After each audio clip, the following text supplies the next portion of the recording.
Jugga jugga.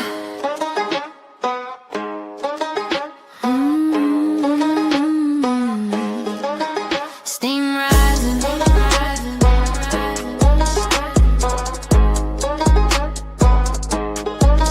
True train rolling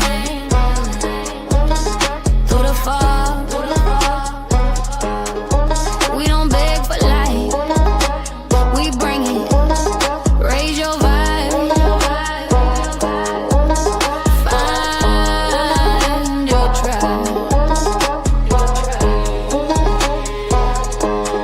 I got dust on my boots and gold in my soul. Been walking through shadows, still staying whole. My voice is velvet, my truth is flame. I don't play small, I don't play tame. We rise, we roll, we recalibrate. We don't wait for love, we activate. Raise your vibe, find your tribe. Let your roots run deep, let your spirit ride. True train rolling, we don't divide. We lift each other up, we don't backslide. Got my council on deck, got my elders in mind. We speak in rhythm, we move in time. From the swamp to the stars, we claim our name. We ain't just survivors, we run this game. Chugga chugga heartbeats, drumline soul. We carry the stories that never get told. Raise the banner, light the flame. True train tribe, we don't play the same. Raise your vibe, find your tribe. Let your name be known, let your soul revive. We here to heal, we here to thrive. True train tribe, we electrify. Raise your vibe, find your kin. True train rolling, let the love begin.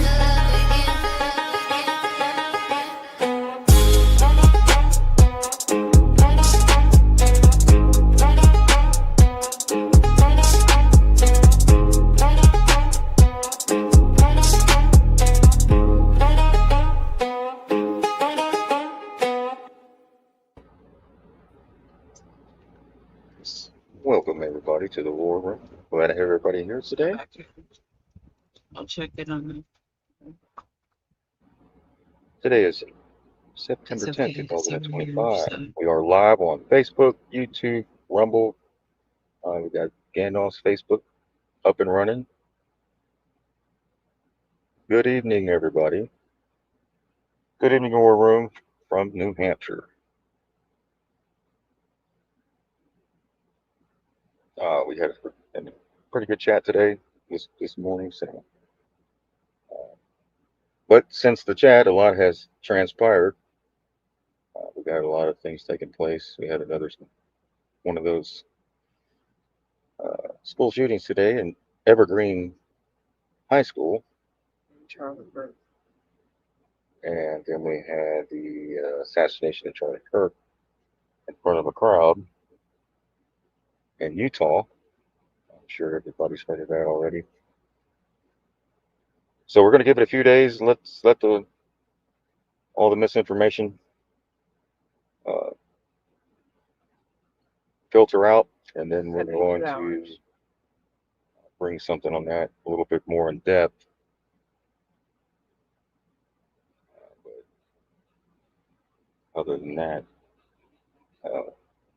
when something negative happens, hopefully something positive comes out of it, and people don't get caught up in their emotions asking for peace and safety and security. Then everyone loses their rights in the process. But prayers for everybody. Evergreen, yep, Hillary.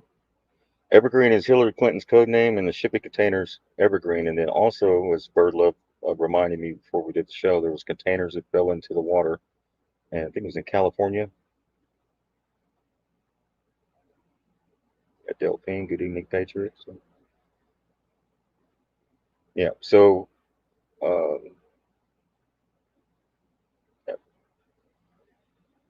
So I hope everybody enjoyed the show last night. We hope to do the same again tonight. Different topics, of course, but a lot's happening, guys. So just keep in mind, when these politicians, they never let a good crisis go to waste. So we're being bombarded with the school shootings. Of course, that happens at the beginning of every school year for some reason. But then the rest of the school year, there's nothing. So it seems like I know last year we called out that it was mandatory for the schools to do drills. All right, school shooting drills, right? So I don't know. It's all an agenda from what it looks like, but we'll see. We'll let it play out, and then we'll bring some more on the Charlie Kirk issue in probably about 72 hours. But everybody's already looking into everything, and just want to everyone that's affected, especially the kids that followed Charlie throughout the years in the political realm. He was the one that went to the colleges and stuff a lot, right?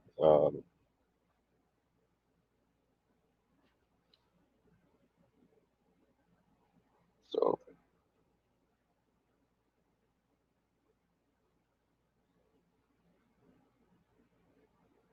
but today is hump day. Guess what day it is, Mike? Mike. Hump day! That was pretty good. Has anybody got anything going on, burn love? Anybody before we get started? Last night's show was about frequency, right? And one of the frequency word is very important. You know, frequency can be how frequently do you pray?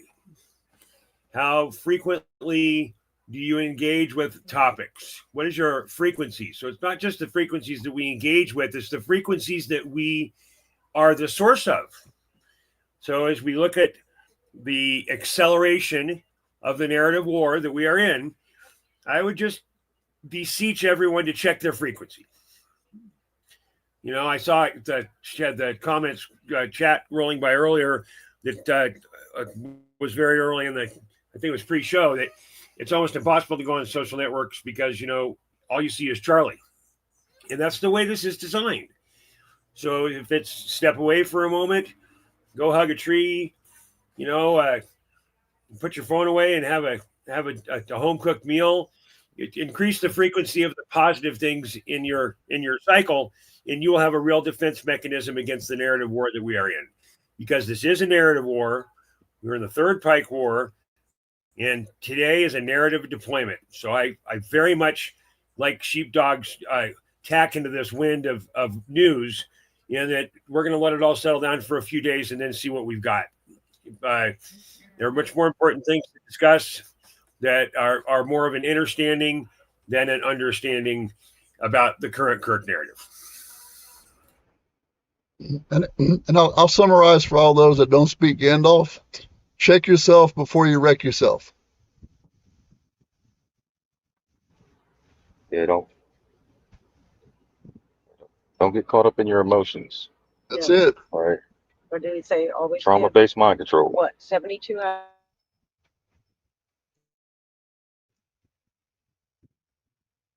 Sometimes it's less. Yeah, it's just interesting. You know, today is the day that the anniversary of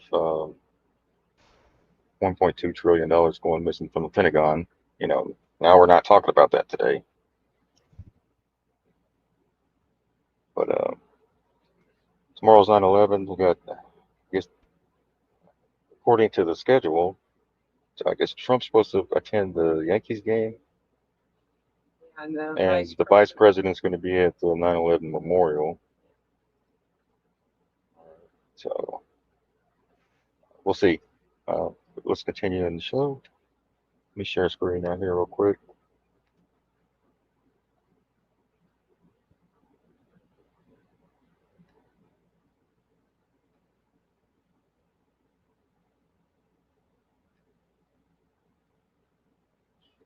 All right, here we go.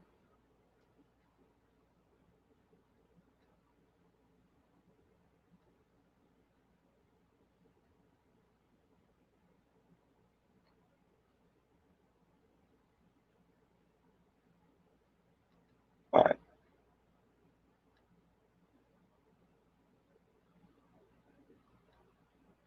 All right, here we go. We got shipping containers. Let's open that.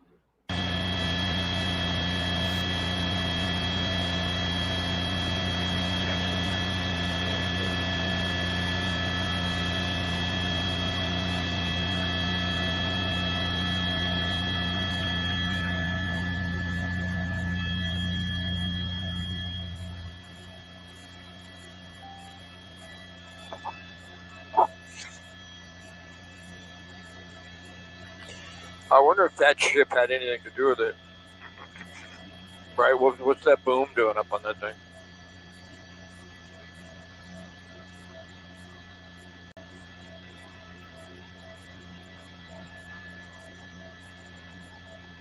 Oh, looks like they were. I wonder if during that operation something fell or they hit something, caused chain reaction.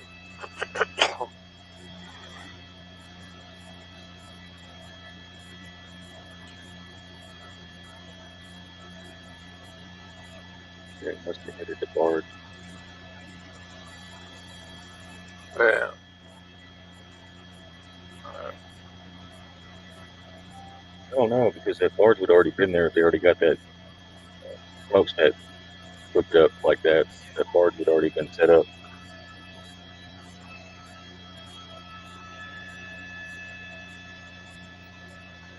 What's that? Could be.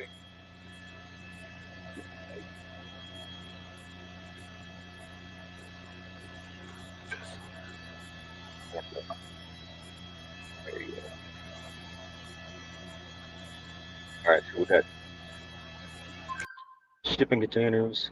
We got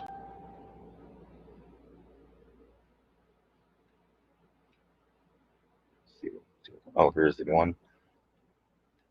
Check this out. Large law enforcement presence, and we know that we can now report that at least 2 students were shot at Evergreen High School. We don't know their condition. We know, and just listening to the radio, that there were a number of transports out to the area, and I believe they were taken to St. A's. That would make sense in regards to the situation. Right. But this is a chaotic situation that's going on right now. We certainly have. So Evergreen High School, Hillary Clinton's Secret Service code name. Just a coincidence? Crews that are going to the scene, but everything that you're seeing right now is sort of by the books. Right. And that's to be expected. Officers that arrived on the scene, you can see one looks like a sheriff car that's up on the sidewalk. That's what happens in these situations. Again, they respond to a situation where it's not entirely clear. So we have Evergreen. They know High what's School, going on, and they show containers up in falling in the mass. water. And as we pan now, my sense of direction gets a little messed up in the mountains. So I'm trying. So that's where we're at now. 2-hour special.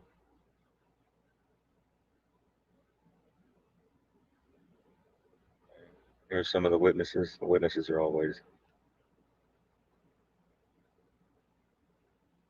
3 people who have been transported to the hospital. Don't know conditions on any of them yet. Hopefully we'll have that for you shortly. What's really important for us to get out is reunification with parents and students. That's happening at Bergen Meadow Elementary. That's at 1928 South Highwan Drive. I don't have a lot more. Please ask questions if you have them. Can you give me your name and title? Yes, Jackie Kelly, Jacki. Kelly's Keley, PIO for the Jeffco Sheriff's Office. People that are injured are students. Yes. There's a huge emergency response I noticed coming into town. What are you telling people who are seeing that worried right now? I understand the worry and the concern. Like I said, the entire metro area came up here to help. A lot of. Can you hear that?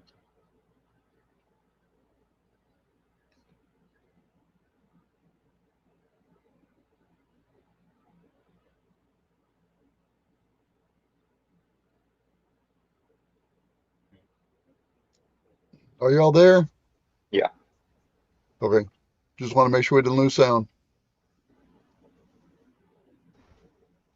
So here we go with people's. You get the problem, reaction, solution, right? With this.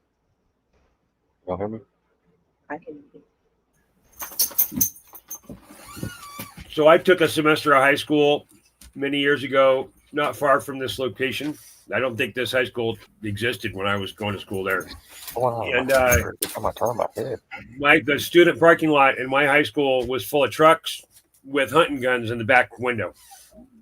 It was a different era. This was unheard of during the late 70s and early 80s. It's all part of the program.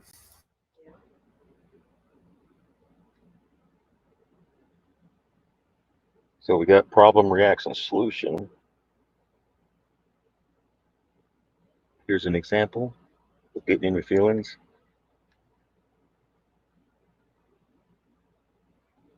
This is from High Impact Flicks. People looking to politicians for answers are especially pathetic, according to Brian here. Somebody posted, I don't give a beep beep about anyone's feelings anymore. It's time for President Trump to go full force and unleash the United States military on these liberal cities, not just the National Guard.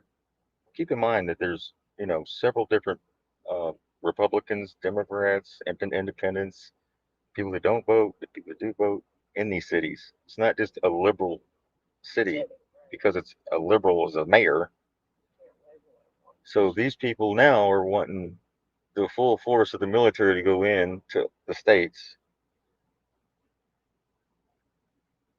and wreck shop because they're in their emotions. You need to turn the news off, or maybe Fox News and maybe CNN, turn that shit off for a little bit before you start asking for the military to go in to these states. That's not going to be good, especially if it's unconstitutional. There's no reason to be doing all that. The people voted for that mayor of that city, so that it is what it is. You know what I'm saying? So, the people have spoken in, is it Chicago? Yeah, they voted for the person. So were you mad because the dude's a liberal? It doesn't make any sense. So people are falling for this stuff and they're getting emotional and they're asking for safety and security. Well, if you ask for safety and security, what does it say? You deserve neither safety or security? Yeah, such a circle. Well, the assumption that the people in power were duly elected in a fair election is a false assumption, especially in Chicago or Detroit or Philadelphia or New York City. Yeah, still locally, those are, the whole stack is contrived. You put people in power that you can control, and this is all part of the control matrix. The courage now is to stand up and shake it off and say, I'm going to do something for me in my house instead of engage with all of our energy with this gray-haired woman who is looking for questions. She should have more information. I mean, it's just very hard to take it seriously. Is my point. Well, I'm going to be devil's advocate here since Gan he knows that's where I live in that area, and I hate that there's been any loss of life. But I look at it when people are asking for the military to come in, do they really understand what they're asking for? Back when I was a kid, the neighborhoods managed the neighborhoods. We managed the neighborhood schools. People took care of people. People just didn't sit around and watch people do stupid stuff. We've got to a point where our society is we're going to sit back and watch and complain, and excuse my language, we're going to bitch and complain about it, but nobody wants to do anything about it. They want the military to come in. That's the last thing that anybody should ever want, is the military to come in and take control, because nobody is going to like it. Good, bad, or indifferent, it's going to get ugly if you want the military to fix it. Yes. Yep. And I'll yield back. Yeah, I agree, because once they come in, there's no getting them out. No. And you have checkpoints, you have this martial law, full blown, right? So the great resist. Mike and I both grew up in households where our father was a guy in the military. So we know what it's like to bring the military in. That was called chores on Saturday. Speak it, Gan. Speak it. You know it. Well, and Sheepdog knows from being a raise your right hand, sworn in type of guy. He knows when the orders come down, there's no ifs, ands, buts about it. It's going to do the orders. You're gonna make sure they get completed. So, Yeah, as long as they're lawful. well, even when you're an enlisted guy, and the sad thing is I have a son that's enlisted. We have a nephew that's enlisted. We have and Sheepdog's son is enlisted. Those guys, when they're given an order, you know as well as I do that they're going to fulfill it whether they disagree with it or not, or they're gone. And that's what they know they sign up for when they raise that right hand, that they are an employee 24/7, 365. And they're property of the government. So go ahead, Sheepdog. Oh, you're good. Appreciate that. So we don't follow unlawful orders in the military. If anybody, and everybody should know that we're not law enforcement. We don't just follow orders like that. I mean, there are some National Guard people who do that shit, like during Katrina, uh, and a few other cases. But it's very important to remember your oath. Well, here's a question on the oath thing, Sheepdog. My father, still with us, retired lieutenant colonel. He asked me about 4 years ago, Michael, he said, when I raised my right hand, I took an oath. When I retired, they didn't make me take that back. So I'm still bound by that oath, whether I am active duty or not, is to serve and protect. And he honestly believes that. At 82 years old, he honestly believes that he's still under oath to serve and protect foreign and domestic. And he still feels that way. Most veterans do. So I'll pile on that.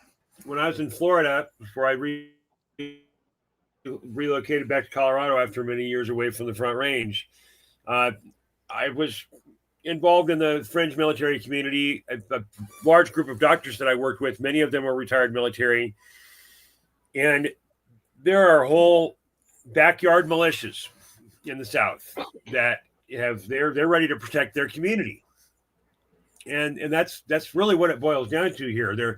This triggering event that's happening, whether it's just fill in the blank with the violent headline. We've had a violent headline now every day for a number of days. You know, the false flag environment is rich and heavy right now. So the reason the United States is the one that must fall is because we have the largest sitting military in the world. And these people are well armed, they're well trained, and they did not untake their oath. That's an excellent point, Durendal. That they, you know, if you take a marriage oath, you can undo that oath with a divorce, and you can be discharged from the military, but it has been ingrained in you to protect and serve. That's the reason you went in the first place. So everyone's calling for the military to come in. The question is, which military? That's the rub.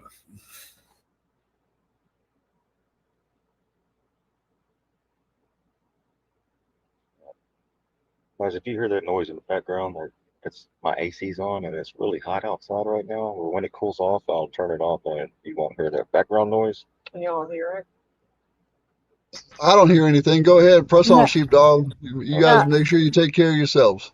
All But right. So, did you guys you must have noticed St. Anthony's, that, like Anthony Fauci, that's the school. That's that stood out to me. Yeah.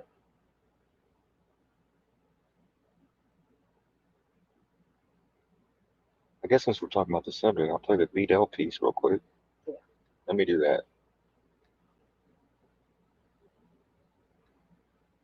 Did you send that? Hey, Burlove, did you send me that on Telegram? Here, I gotta go. Oh, she's got it.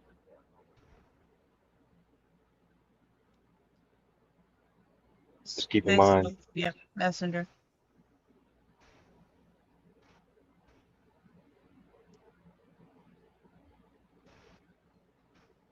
I'll send it to me.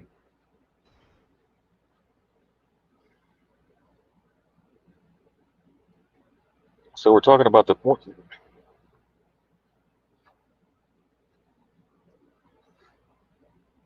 Got it. It's on Messenger. Oh, I'm also Yeah.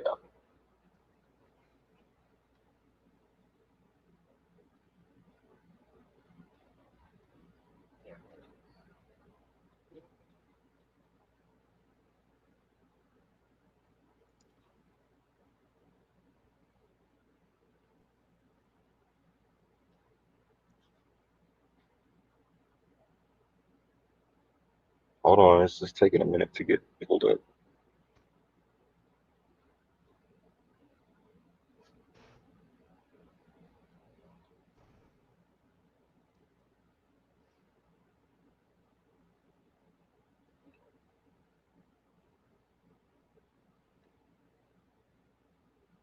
All right, it says I gotta log in.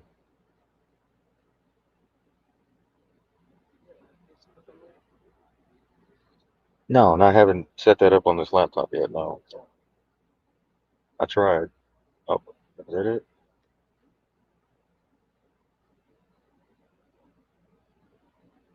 No, never mind. Maybe y'all could pull it up, I can somebody, see if I because I have to log in, and I'm not logged in on Facebook on this laptop yet. I Let me- tried, and it told Let me. me let my me- password was wrong, and I know they're full of shit. Yeah, let me. I'll post it to Gamsel and we can get in that one.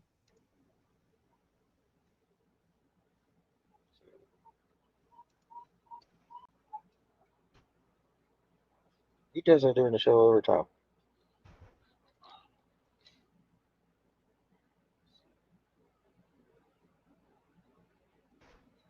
Well, let me pivot here.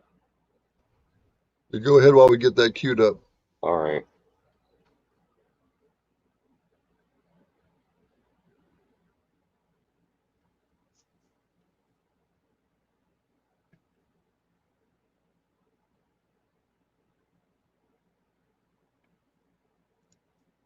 Some people are calling it ritual.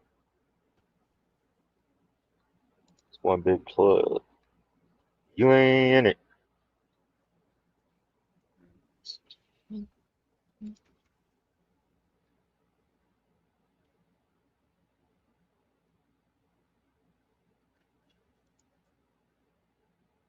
Nino right here.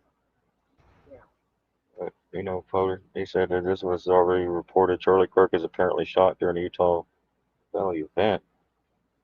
They reported this 19 hours ago. Zoom in.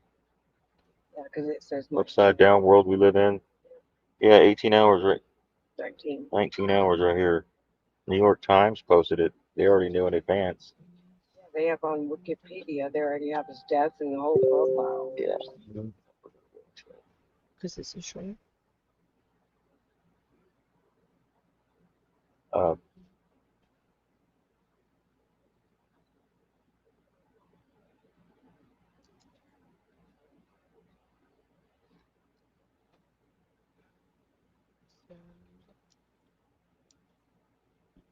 Go here.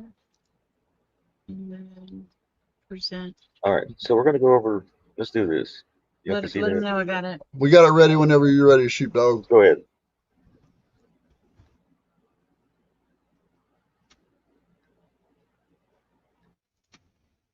All right, here we go. Everything that you're seeing taking place with Charlie Kirk, who was Donald Trump's right-hand man, is a political declaration of war between the Luciferian White Hats and the deep state shadow government. Now, the situation that took place with Charlie Kirk started at 1210 in Utah. Now, remember, I was telling you guys that numbers are portals, because what took place on December 10th of 1948, you had the adoption of the Universal Declaration of Human Rights post-World War II crisis. Now, remember, I was telling you guys about the Triple Non-Completion Code of September 9th of 2025, because that is basically the epitome of spiritual transformation. Now, when you get into cosmological numerology, the number 9 is associated with Mars, because Mars is a mirror flip for the word war. So, with that being said, this is why Rod Hayes, he said something's going to be taking place during Virgo season. So he was actually right. So with all this taking place on the eve of September 11th, this basically symbolizes the precursor to a national emergency that's based on the ecological humanitarian crisis. Everything that you're seeing taking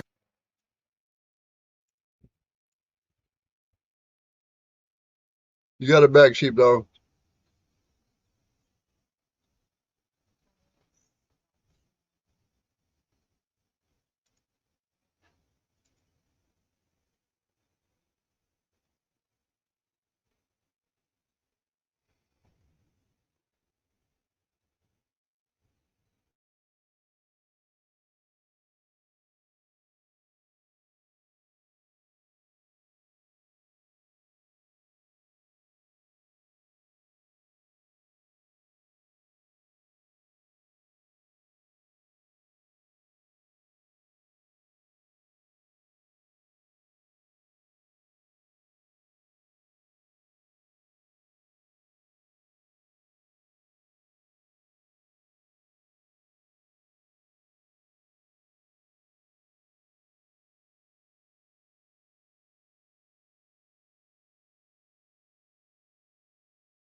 You stuck, sheepdog? Y'all there?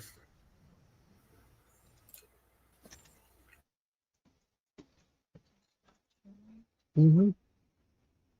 I've been talking the whole time. Sorry. Y'all missed it. I just got dropped to the mute. bomb. Y'all missed it. How do you? Oh well. I'm just playing. Here we go. So this is what I got on X this morning before anything took place.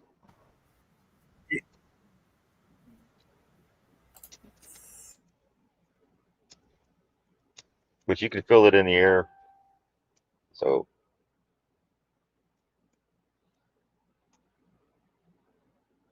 here we go. The super sauce. The great resist, not the great reset. Right. They will own nobody. They will own nobody. And they will be unhappy.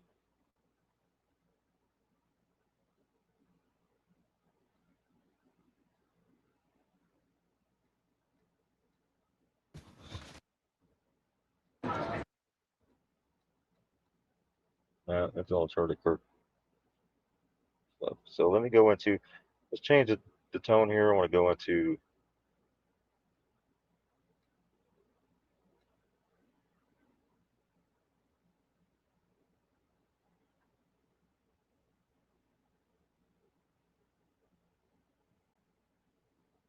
so we're posting our chats on Rumble. We're not posting them on YouTube because of everything that we They censor too much on there. yeah, they censor too much on YouTube, so I can't post our chats because we don't have filters in the chats, so I can't post it on there. But it's crazy how the Epstein story just disappeared. But we got Thomas Massey today said a lot of people are going to be embarrassed over this Epstein stuff, so that's probably why they don't want things released, whether or not they did anything or not. They're just embarrassed, going to be embarrassed. But he said, "Oh well, get over it." Right? You got people losing followers on X, True Social, and Facebook because they're calling things out. Somebody said they lost about 800 followers in one day because they said something about the Epstein files and they demand transparency from their leadership and accountability. So it seems like a lot of people don't want that now that it's a touchy subject, right? But it wasn't a touchy subject in the last 4 years when everybody was running on the Epstein files being released for votes. It was cool then, but now that they're in office, it's like, nah, we're just playing. We're not releasing anything. So it's here we have somebody's grandma protecting pedophiles. And whose grandma this is? Virginia Fox. This little lady right here. Yeah, they all blocked the Republican. Every Republican on the House Rules Committee voted to block the Epstein Files Transparency Act from advancing.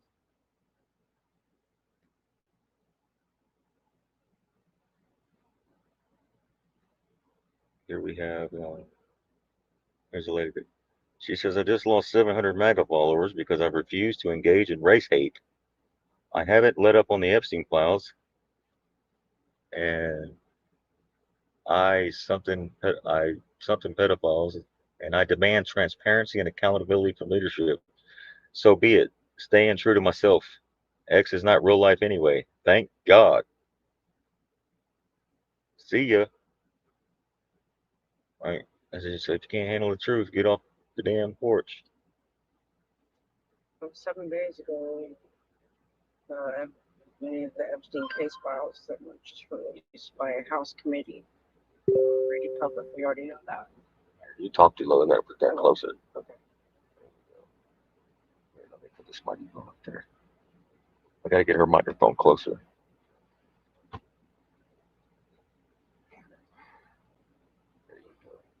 Tighten this. Yeah, this was 7 days ago. Many of the Epstein case files that were just released by a House committee were already public, which we already know that. Let's see. Tuesday publicly posted the files it has received from the Justice Department on the sex trafficking investigations into Jeffrey Epstein and his former girlfriend, Ghislaine Maxwell. Congress to force more disclosure into the case. Still, the files mostly contain information that is already public, known, or available. The folders posted on Google Drive contain hundreds of images, files of the years of old court cases related to Epstein, who died in New York jail cell in 2019. The files also included a video appearing to be body cam footage from police searches, as well as recordings and summaries of law enforcement interviews with victims detailing what I didn't know that. suffered. The committee's recent files show how lawmakers are eager to act on the issue as they return to Washington after a month-long break. They quickly revived a political clash that has House Republican leadership enrolled President Trump's administration.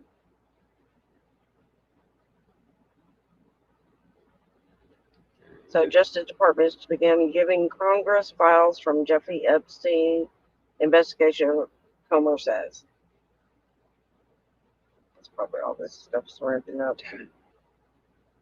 Some of the interviews were officers from Palm Beach Police Department, date to all the way back to 2005, according to the timestamps wrote out by the officials at the beginning of the files.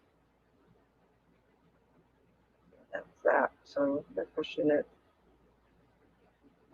It's a 33,000 pages of Epstein documents James Comer has decided to release. We're all already mostly public information to the American people. Don't let this fool you. Disclosure also left open the question of why the Justice Department did not release the material directly to the public instead of operating through Capitol Hill. That.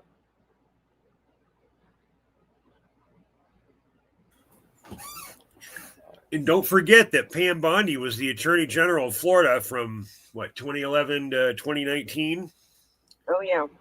So Yep. she had access to all of the same Florida as the Attorney General, the top cop in the state of Florida. And nothing happened then. Exactly. The information was never released. But she's also the perfect actor for this part right here, to bring this all to fruition, to pull it's like popping a pimple. You got to let that thing come to a head first, right? So you got to draw it up. You're drawing everybody out. You're drawing it up so it gets to a bubble, and it's going to pop. But MAG is going to freak out when they find out who Pam Bondi really is, in my opinion. Yeah. She's a red flag gun law. This is perfect. I can see her coming out after this Charlie Kirk thing, and She had all the files back then. She was the Attorney General. oh, I know. So Epstein, she's tied to Epstein, and many other things, right? In yeah. Florida. So, but she's also a red flag gun law type. And remember the what we covered just the other day about her and Trump wanting to skip through the process and just take the guns, and then so this plays perfectly right into that narrative. But we'll see how what Crash Patel and Pam Bondi do here, like when they release those strong letters. but they're going to get on Fox News tonight, I'm sure, to get all in everybody's emotions and try to convince them that they need to come in and take the guns from the liberals. So whoever's doing this it's really genius how they do it, because it's mind manipulation on a level like I've never seen before. I mean, I thought Obama was bad, but this is like, I thought all that would end, but everything that was happening under Obama with all these school shootings and stuff like that, it's happening still today. Oh yeah. Like nothing stopped. They're still doing it. I think of it as like disclosure Yeah. of everything that we missed. And obviously, we're too busy to miss a lot of this stuff. So it's being represented, right? So if we don't correct things, you just keep repeating it. So the issue is, we played this in the chat this morning. This was a really good video, but this is when you see what others can't, and me and Gandalf talked about that as well. And Gandalf's been awake since the 80s, so having to walk around and still function in society, seeing what you see and knowing what you still have to put on, you still have to participate, right, in society. So here's a little bit from Alan Watts. It should help with people right here when you see what others can't, and how we can embrace that and still enjoy the life that we live in a sleeping, walking, zombie apocalypse society that listens to authority. If authority told them to jump, they ask how high. But we ask why, right? We ask why. They ask how high. So Alan Watts breaks it real down right here. I want to play this, and I hope this helps some people, especially those that have eyes to see. Let me play this real quick. This is about 15 minutes. You ever notice something others cannot? You walk into a room and sense tension before a word is spoken. You see through the little dramas people cling to, the seriousness they wear like heavy coats, the games they play without knowing they are games. And in that moment, you carry a secret, because you see what others don't. Now, this might feel like a gift, even though it is, but it is also dangerous. For the one who sees through the play becomes an outsider to the players, and that can be a lonely position indeed. The world, you see, is held together by agreements. We agree that money has meaning, that clocks measure something real, that nations exist, that careers and titles matter. But these agreements are not truths. They are conveniences, collective fictions, and what happens when someone pierces the veil, when they see that money is just paper, that time is only in the mind, that success is a costume, suddenly you are no longer hypnotized by the same spell. And this is threatening, not because you are wrong, but because you disturb the game. You laugh while everyone else is still pretending. Imagine children playing a board game. They are deeply invested, arguing over rules, accusing each other of cheating, fighting fiercely to win. Now imagine you, as an adult, watching. It's only cardboard, only plastic. You smile at their seriousness. That is how life looks once you see. You realize that so much of what people fight about is no more real than pieces on a board. But if you tell them this, they won't thank you. They'll say you're spoiling the game. And in a sense, you are. This is the danger of seeing what others don't. Those who see differently are often misunderstood. They are accused of being irresponsible, lazy, even mad. History is full of such people. Mystics who saw the unity of all things. Philosophers who questioned society's gods. Artists who painted what no one else could see. They were often ridiculed or silenced, not because they lacked truth, but because truth is uncomfortable. People prefer their illusions. They cling to them. And when you tear away the mask, they don't thank you, they attack you. So the one who sees must learn caution. Vision is not always welcomed by the blind, but let us be clear. Seeing more deeply is not a curse, it is a liberation. For you no longer take life so seriously. You stop being dragged into petty dramas. You stop chasing shadows. You see that all of it, the striving, the competing, the worrying, is like ripples on the surface of a vast ocean. It comes and goes. And underneath, there is something still, something eternal. The danger is not in the seeing itself, but in how you carry it. If you become bitter, mocking, superior, you will only isolate yourself further. But if you carry it lightly, it becomes wisdom. To see is to play the game knowingly. You don't stop playing. You still eat, work, love, create. But you do it with a twinkle in your eye. You don't clutch at results. You don't treat winning as survival. You know it's theater, and so you can enjoy it more deeply than those who think it real. The wisest are not those who escape the game, but those who can dance in it without being trapped. The real master is not the one who leaves the stage, but the one who can act every role with grace, knowing it's a play. Still, there is a cost. To see what others don't means you carry a kind of solitude. You cannot always explain yourself. If you tell people too much, they will think you strange. If you stay silent, you feel alone. This is why, throughout history, those who awakened sought each other out. The poets found poets. The seekers found seekers. The awake found the awake. And when two who see recognize one another, there is an instant bond, a silent smile, a knowing, because finally you are not alone in the dream. Someone else remembers that it is a dream. But if you cannot find them, what then? Then your task is to carry the vision alone. To live in the world, but not of it. To go to work, yes, but not believe your worth depends on your job. To love, yes, but not confuse love with possession.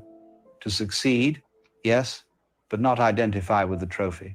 You may still play every part, but lightly, as one wears a costume. For the danger is not that you see, but that you might become hardened, resentful, superior. The true sage remains playful, gentle, compassionate, even while seeing what others cannot.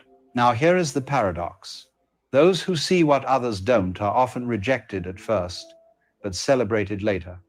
The madman becomes the prophet. The heretic becomes the saint. The ridiculed artist becomes the genius of a new era. Society resists what it isn't ready to see, but later it calls those same visions wisdom. This means your danger today may be your gift tomorrow, but you must survive the in-between, and that requires humility. You are not better than those who do not see. You are simply carrying a torch that burns too brightly for some eyes. So how does one live with such vision? First, patience. Others awaken in their own time. Second, humility. You do not need to be a preacher. You do not need to be right. Third, playfulness. If life is a dream, laugh at it. Dance with it. To see does not mean to withdraw from the world. It means to enjoy it more deeply, because you no longer confuse the play with reality. The danger of seeing what others don't is real, but so is the joy. For when you see clearly, you are free. And freedom is always worth the cost. Consider for a moment what happens when you suddenly awaken in a dream. You look around, and while everyone else takes the dream seriously, you know it is only a dream. You try to tell them, but they laugh at you. They say you are mad, or that you are spoiling the fun. Yet the truth is that your awareness changes nothing in the dream, it only changes you. The dream goes on, but now you see it differently. That is both the gift and the burden of perception. You cannot unknow what you have seen. And here lies the real danger. Not that the world rejects you, but that you might reject the world. For once you see through it, you may be tempted to withdraw entirely, to stand apart and declare yourself superior. This is the trap of the seer, to become the cynic, the preacher, the one who insists everyone else is blind. But that is merely another illusion. To see is not to rise above, but to sink deeper into the mystery. To know the play is a play does not mean you refuse to act. It means you act more freely. Think of the dancer who knows she will die tomorrow. Would she not dance more wildly, more beautifully? Precisely because she knows it cannot last. That is how the awakened one lives. You eat more fully. You love more deeply. You breathe more consciously because you no longer take it for granted. Seeing through the illusions does not make life smaller. It makes it infinitely richer. But others, still asleep, will not understand.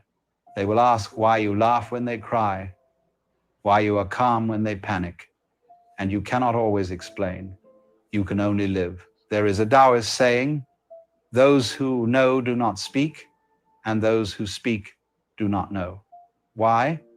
Because truth is not something that can be forced into words. It is lived. Those who see what others don't often fall into the temptation of explaining, trying to awaken others by argument, by logic, by preaching. But the more you try, the more they resist. Awakening cannot be handed like a gift. It must rise from within, like a seed breaking its shell. So the wise one stops arguing and begins living. Their life becomes the teaching. You see, the universe itself is playful. It hides from itself, disguises itself, forgets itself, so that it may rediscover itself in endless forms. You and I are part of that play. And when you awaken, you realize you were never meant to control it. You were meant to dance with it. But imagine trying to explain a dance to someone who insists on sitting still, measuring steps, judging movements.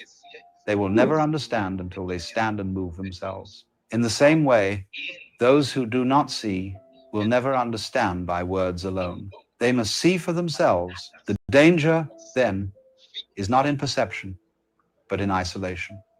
When you see what others don't, you feel like an island in the sea of unconsciousness. You cannot always share what you know. But remember, the ocean surrounds you still. You are not truly separate. You are simply playing a different note in the same symphony. And if you play it well, if you embody your vision with grace, then slowly, imperceptibly, others will begin to hear. Not because you force them, but because truth has a music of its own. And eventually, it cannot be ignored. This is why mystics often laugh. They laugh not because life is trivial, but because it is sacred beyond seriousness. The one who sees realizes that the struggle, the striving, the endless pursuit, it is all like chasing your own shadow. You can never catch it. And yet, if you stop running, you discover it has been with you all along. To see is to stop running, to stand still, to realize that the treasure you sought in the future has always been present here, now. And that realization makes you dangerous not to yourself, but to the illusions of society. So what should you do if you find yourself seeing differently? First, do not be afraid. You are not alone, even if it feels that way. Many before you have walked this path. Second, do not rush to change others. Let them dream, let them play. They will awaken when they are ready. Third, hold your vision lightly. Do not grip it as a weapon. Do not turn it into an ideology. For the moment you do, you are asleep again, caught in the illusion of being right. True seeing is flexible, playful, compassionate. It does not cling. Now let me tell you a secret. The danger of seeing is also its greatest gift. For when you see through the masks, through the games, through the illusions, you are left with the simplest, most profound thing, presence. You stop rushing into tomorrow. You stop regretting yesterday. You are here, breathing, watching, alive. And in that stillness, you begin to notice things you never noticed before. The sound of birds, the texture of silence, the beauty of faces, even those lined with worry. Everything shines because you are no longer clouded by the belief that something else matters more. But beware, the ego is cunning. Even after awakening, it may whisper, you are special, you are above them, you see what they don't. And the moment you believe it, you are asleep again. You are trapped in a subtler illusion, that of superiority. This is why true sages never claim to be sages. They laugh at themselves, they stumble, they cry. they make mistakes. And in this, they are more human, not less. To see clearly is not to become perfect, but to become whole, to embrace both the light and the shadow, both wisdom and foolishness, without division. Let me give you an image. Imagine a mirror. The mirror reflects whatever stands before it, ugly or beautiful, joyful or sorrowful. It does not judge, it does not resist, it simply shows. That is the role of the one who sees, to be a mirror, to reflect life as it is, without clinging, without condemning. But here lies the danger. People do not like mirrors, they prefer masks. When you reflect their shadow, they may shatter you, not because you are wrong, but because they cannot yet bear to see themselves. And so you must learn to reflect gently. History is filled with examples. Socrates drank poison because he asked too many questions. Jesus was crucified for showing a kingdom not of this world. Mystics in every age were exiled, imprisoned, or silenced, not for lying, but for telling truths that others were not ready to hear. So if you see, tread softly, not with fear, but with wisdom. The truth cannot be destroyed, but the messenger often can.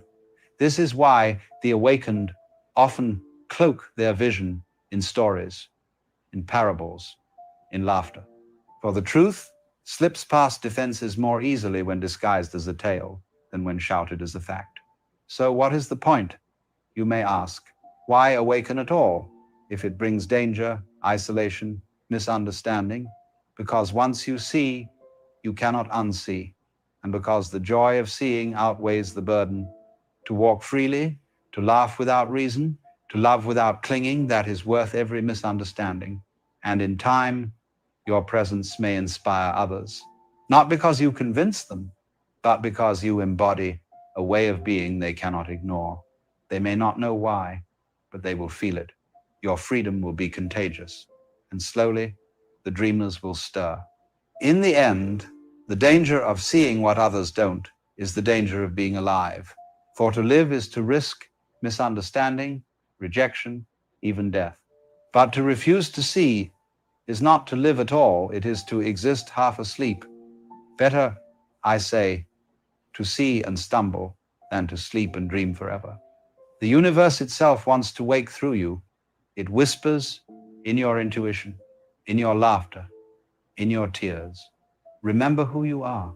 And when you remember, you discover that you were never separate, never lost. You were the dreamer all along. So let us return to where we began. Have you ever noticed something so obvious that others missed it? Have you ever felt like you were awake in a room full of dreamers? If so, know this: you are not broken. You are not cursed. You are not alone. You are simply seeing a little further than most. Carry it gently. Laugh often. Play the game, but do not take it too seriously. And when you feel the weight of isolation, remember, the universe itself is with you. For the one who sees what others don't is the one through whom the universe begins to see itself.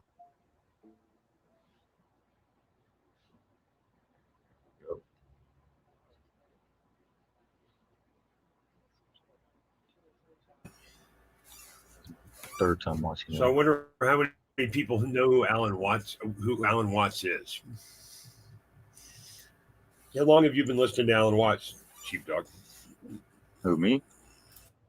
Since 2003.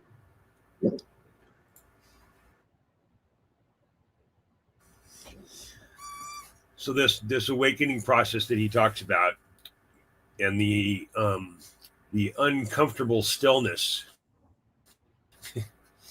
of self isolation by observation. I think this is an excellent and timely topic.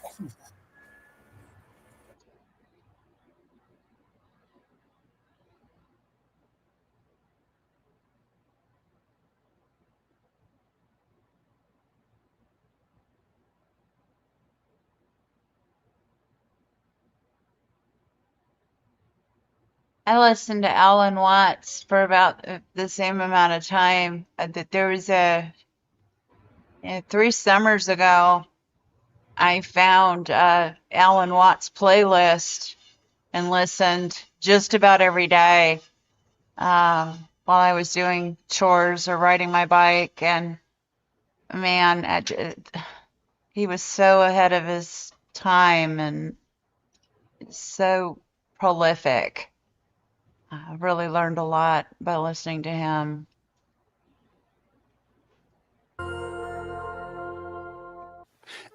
Yeah, I have too. So there were different kinds of seers in the Bible as well, right? Yes.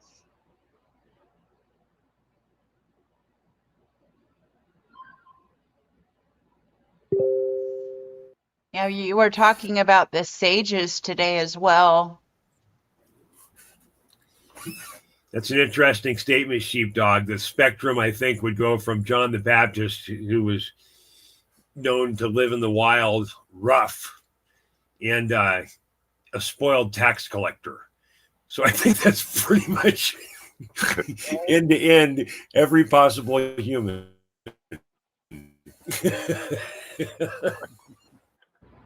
So the seers in the Bible were individuals like Samuel, Gad, and I don't know how to pronounce this name, but it's Asaph, who received divine visions and messages from God to reveal his truth and guidance, right? The title seer, quote unquote, was prominent in Israel's early history and was a precursor to the office of prophet. These individuals served as conduits of God's word, often confronting kings and the people with God's will and pointing them forward in faithful obedience, like telling them to let my people go, right? You got to confront the king. That's what we're doing now, right? So you have you got key aspects of a biblical seer. They have divine revelation, God's spokesperson. They have pivotal roles. But the divine revelation, some of these seers were gifted by God to receive visions that reveal divine truth and guidance. God's spokesperson, they function as conduits of God's word, delivering messages to people and kings, right? Pivotal role. Seers played a significant role in guiding Israel, offering counsel and pointing people toward God. Spiritual perception is another one. They could perceive things beyond the physical, seeing beyond the physical and sensing things in the atmosphere, right? Examples of seers in the Bible, like Samuel, a pivotal figure who was introduced as a seer. 1 Samuel 9:9. He guided Israel and anointed its first two kings, Saul and David. Gad, known as David's seer, he delivered God's message to David concerning his sin in 2 Samuel 24:11. And then there was a musician and psalmist mentioned in 2 Chronicles 29:30. Asaph, Asaph. Asaph was a seer who contributed to the nation's spiritual life through inspired music and worship. You had Hani, Hanani. This seer confronted King Asaph for relying on the king of Aram instead of the Lord, delivering a rebuke from God in 2 Chronicles 16:7. Heman, along with Asaph, and Heman is listed as a seer in the context of temple worship, given the ability to prophecy through music. So the role and transition, the title seer was a common in Israel's early history and gradually shifted to the office of prophet as time progressed. So the core function of both seers and prophets was to speak God's word to the people, often with unvarnished truth and guidance.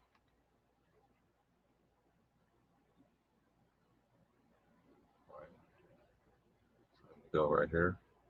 What is a seer? A seer is everything. Prophets are the eyes, but seers are the entire head. Isaiah 29:10 declares, "Behold, I have closed the eyes of the prophet and have covered the head of the seer." Meaning a seer is not just the eyes, but a seer is the eyes, the ears, the nose, the mouth, and the feelings. A seer is somebody who's able to see what others cannot see, feel what others cannot feel, smell what others cannot smell, even taste what others cannot taste.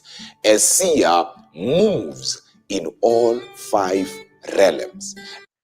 So when I first heard the word seer, I was thinking Sears, like Roebuck, right? You got Sears, Roebuck, and then you got J.C. Penney. What's the J.C.? And what's the Penny?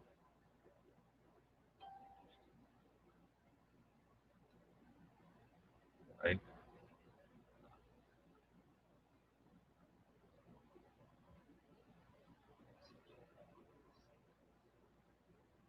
Oh, on the sages? Yeah, let's cover that.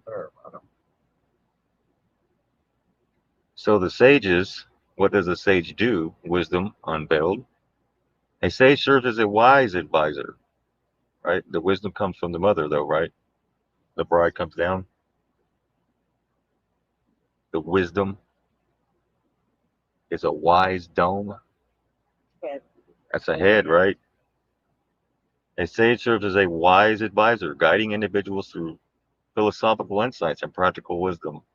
The essence of a sagehood is an esteemed position across various cultures, right? Often symbolizing wisdom, knowledge, and spiritual understanding or understanding. Sages are typically seen as individuals who have transcended ordinary experiences through deep contemplation and learning. Their insights are sought after in times of confusion and moral dilemmas. This role is not just about age, it's about the depth of understanding and the ability to share that knowledge with others. Sages have been depicted in literature, philosophy, and religion throughout history. They often serve as mentors or guides, right? Helping others navigate the complexities of life. The term sage it out, sage against the machine. You got to sage against the machine, guys. The term sage itself derives from the Latin word sapiens, S-A-P-I-E-N-S, meaning wise. This encapsulates their primary function to provide wisdom that can foster personal growth and societal harmony. So, historical context of sages throughout history, sages have played pivotal roles in shaping societies. And in ancient Greece, figures like is that Socrates and Plato were revered for their philosophical inquiries. Their teachings emphasized critical thinking. Imagine that. Their teachings emphasized critical thinking and ethical living, influencing generations to come. So, in Eastern traditions, sages such as Lazo and Confucius contributed significantly to spiritual and moral philosophy, laying the groundwork for entire civilizations. Is that the same Confucius? Confucius says, all the Confucius stuff. You don't know who? I would agree. Has Same anybody heard of one. Confucius? Right? Yep, same one. Same one. Yeah. So in many indigenous cultures, like sages or shamans, like we've seen the shaman that went to the capital with the face paint and the antlers, sages and shamans, they held a sacred place within their communities. They acted in intermediaries between the physical world and the spiritual realm, offering guidance based on ancestral wisdom. This historical context underscores the importance of sages in fostering societal values and individual growth.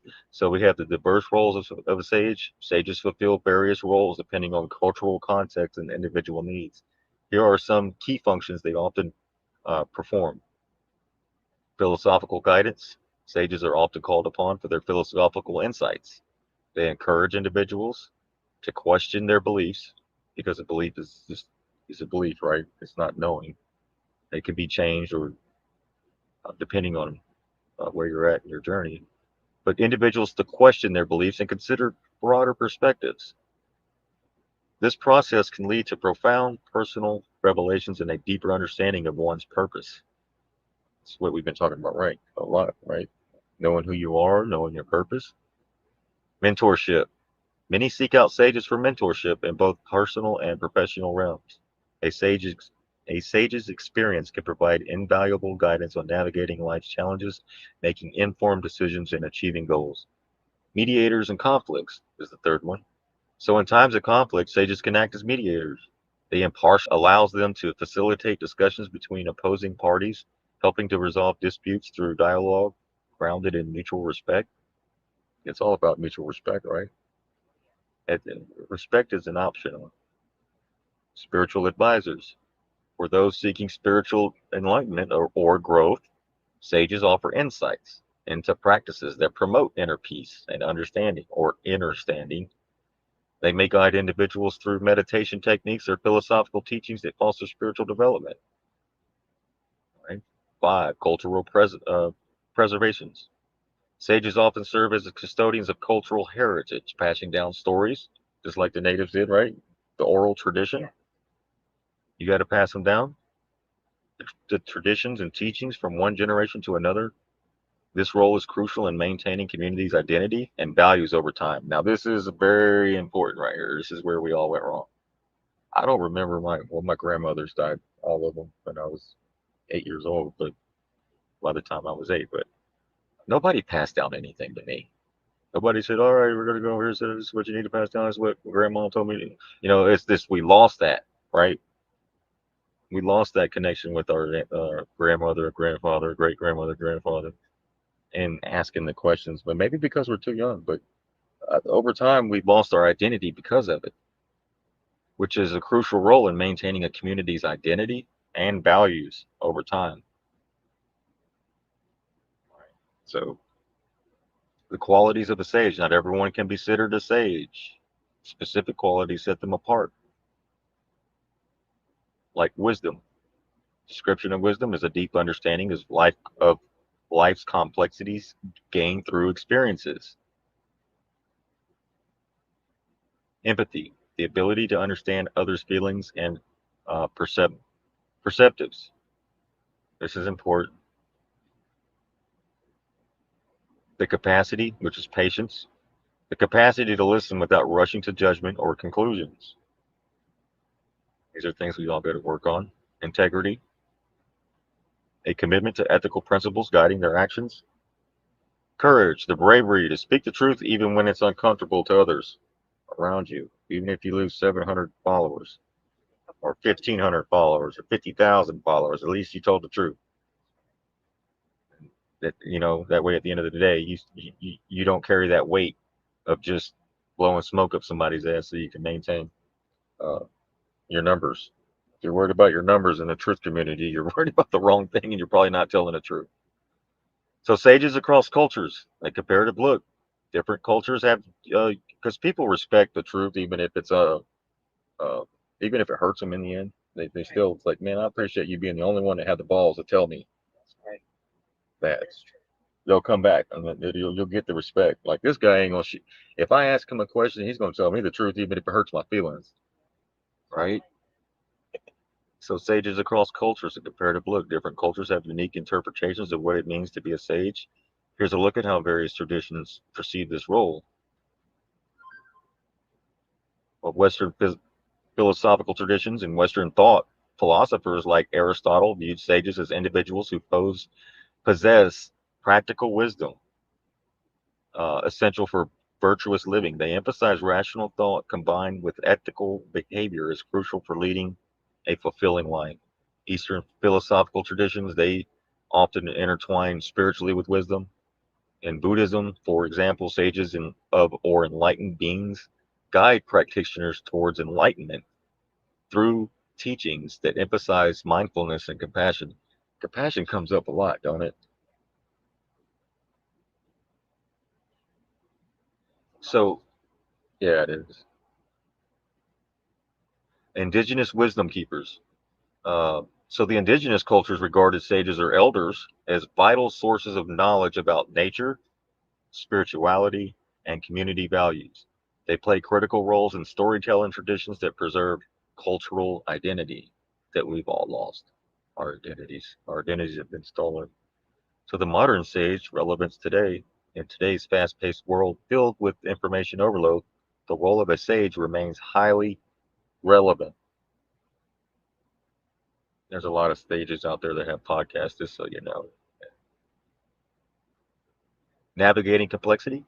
Modern life presents myriad challenges, be it personal dilemmas or societal issues like climate change or social justice movements, where sage-like guidance can provide clarity amid chaos.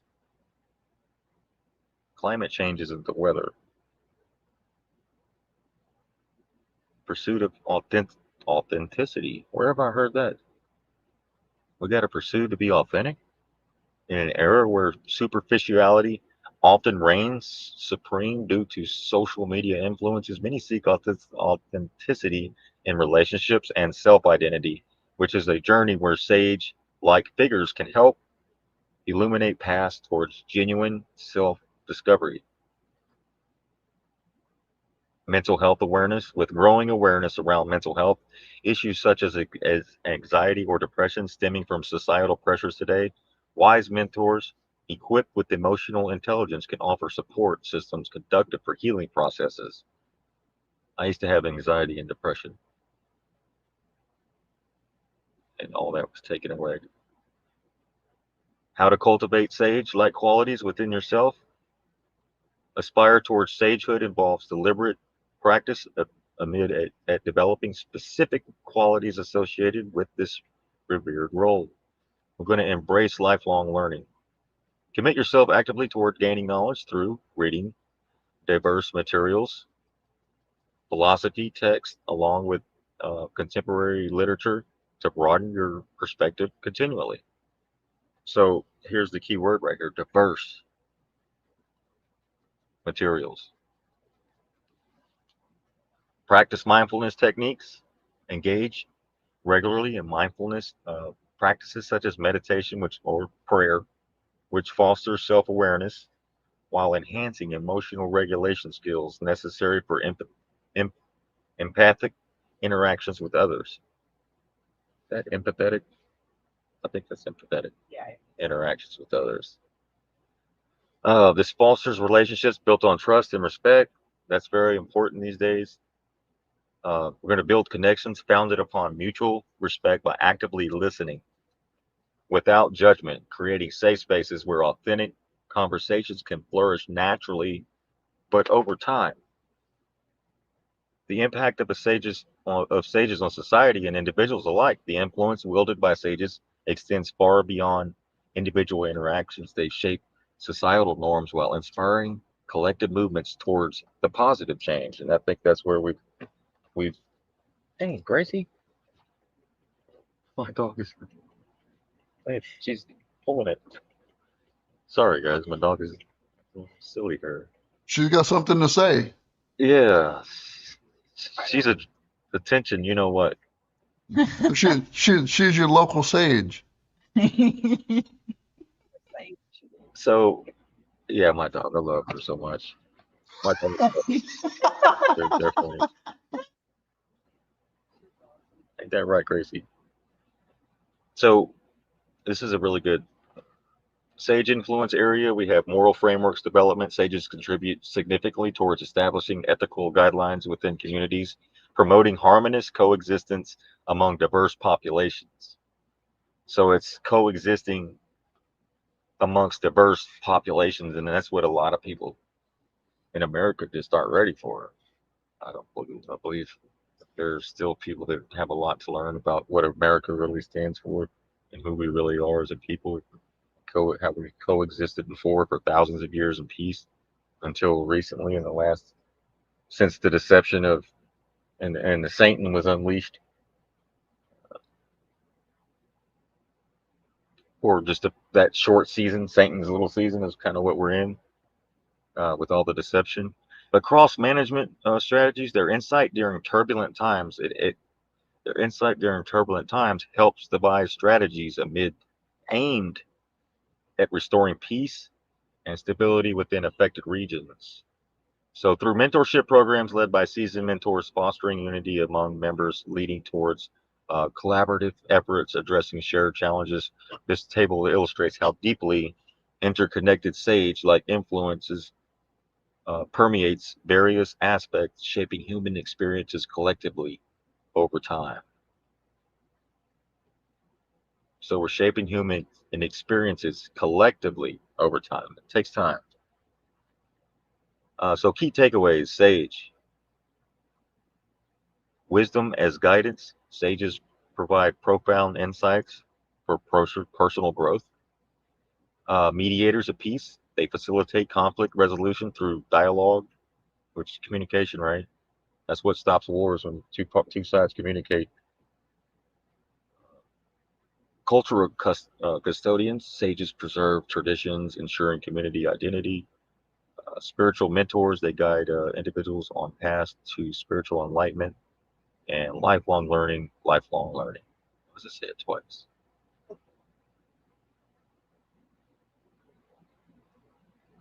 How do sages differ from regular advisors? Well, sages differ from a regular advisors in their depth of understanding and experience. So you got to have, you got to be probably an older, a little bit older, been through a little few things. Most of them are elders, but not Elders, yeah. not necessarily. It just depends on what you've all gone through. Went through a lot of stuff. I've gained a lot of experiences, right? Yeah, did y'all hear her? Did y'all hear her? How she A little, sounded? just a little bit. Okay. Yeah, speaking to the mic. Is that better? The closer the That's mic better. gets to her mouth, the lower she talks. I No, think because it also doesn't matter the age. It normally helps in medical, but it just depends on the person's experiences. If they have had a lot of experiences that they gained wisdom from, so it doesn't really matter the age. Good it's job, also, Miss Dog. Yep.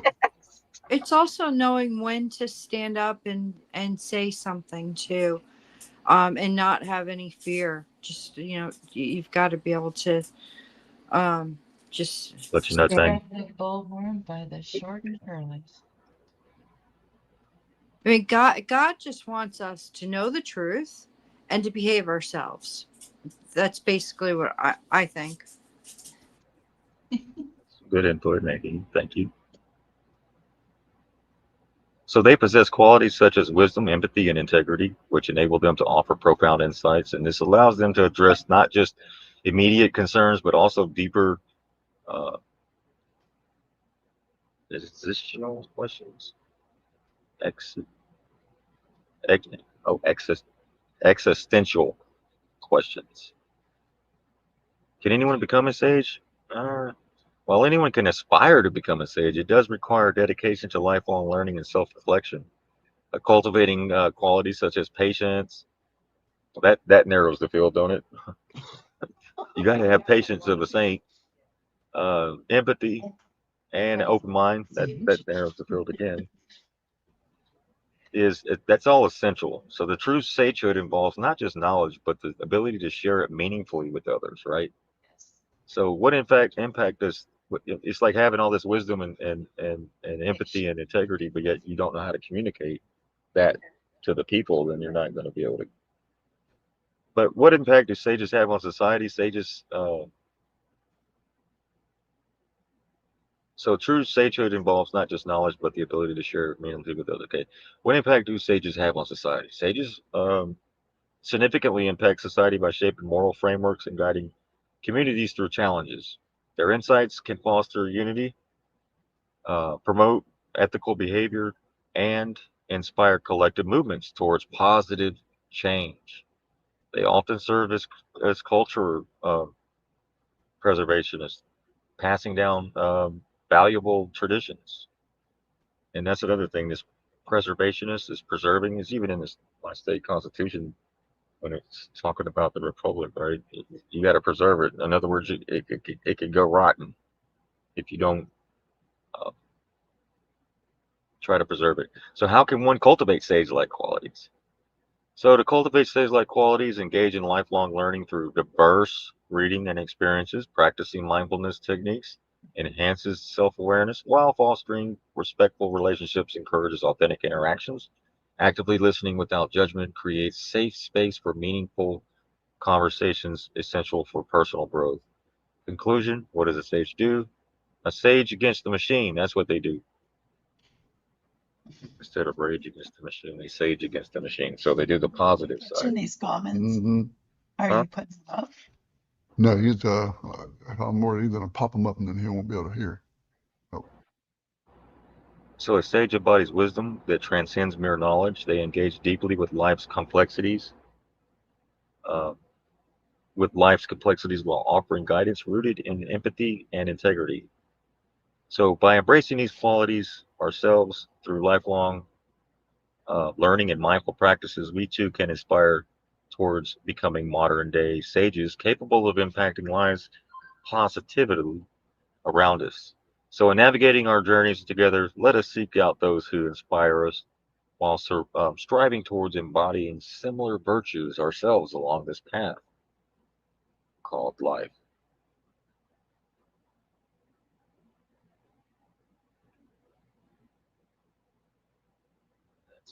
That's it for the sages. We're going to sage against the machine. Well, Bird burns a lot of sages. I live with you.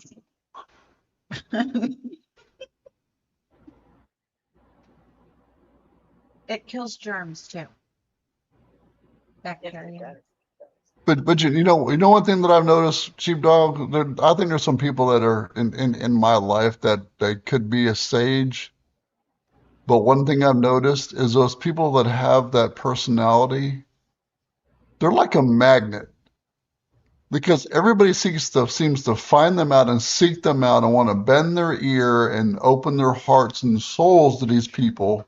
Tell them their life story. Yep. Yeah. So you have to be, and you know, I will say that most of the ones that I've come in contact with they're women, because women have that one word that a lot of people need is patience.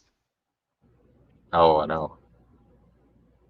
So because I mean there's times that Bird and I will go out to dinner, and we'll be having a good time having dinner, and she'll disappear, and she'll be in front of the restaurant sitting on a stool or on a park bench, and somebody will just walk up to her and just start opening their heart, and I'm like, okay, I'll go back inside now.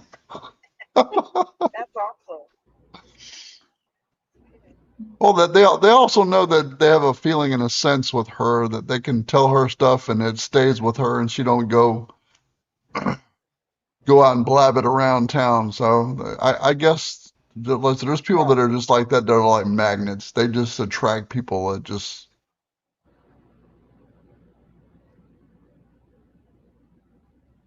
So, but a lot of us don't have that patience word. It's just it's a gift. Not everybody has that gift. I thought a sage was something you burn. It is. Oh. It is. Yeah, I got a bottle of it today. That's the oil. Fairy sage. Yep. All right. Sorry to digress. Go ahead, Sheepdog. No, you're good.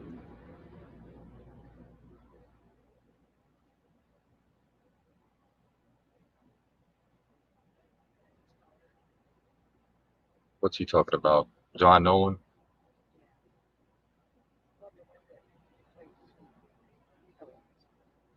Oh, about the Iroquois Confederacy? Yeah, you want me to play the $5 Indians real quick too first, so people can understand what Rod Hayes is talking about, Chief Pontiac?